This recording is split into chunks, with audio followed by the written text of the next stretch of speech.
Sometimes the detail that breaks a case is no louder than dust beneath a fingernail. In the sterile quiet of an evidence locker, a single blue fiber is rolled between gloved fingers. It seems insignificant, but in the world of forensics, the smallest things tell the truest stories. That blue fiber doesn't belong to a luxury sedan, but to the worn seat of a city bus. Suddenly, a suspect is no longer a driver, but a passenger. A grain of pollen caught in a coat cuff doesn't match a downtown alley, but a riverbank miles away, rewriting the scene of the crime. Even a crumpled receipt can be a quiet bombshell.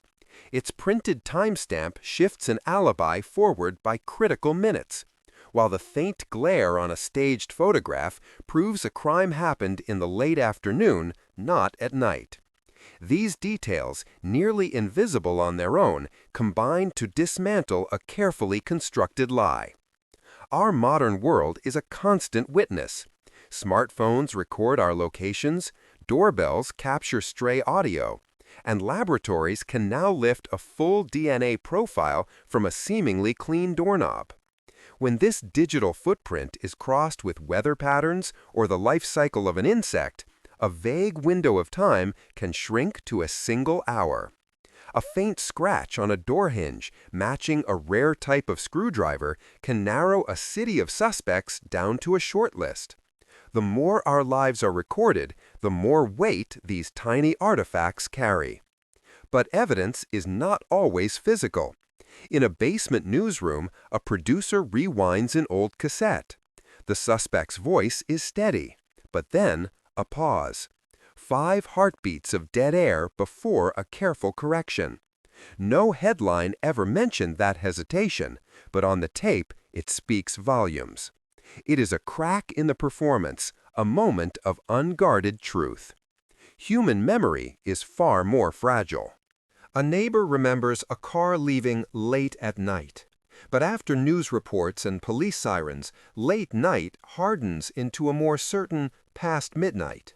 The truth, however, is often found in the cold, unfeeling record of a call log, which shows the car left closer to dawn.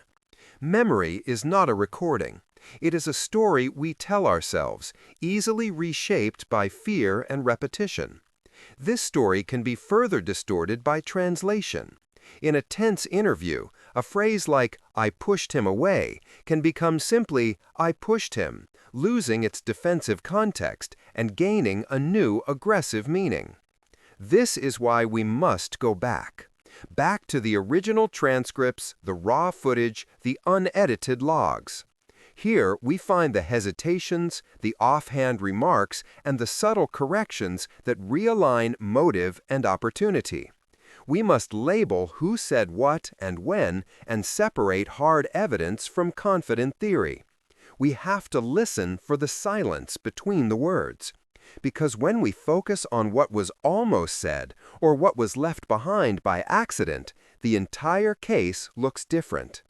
And in a moment, we will apply this lens to a story you think you already know.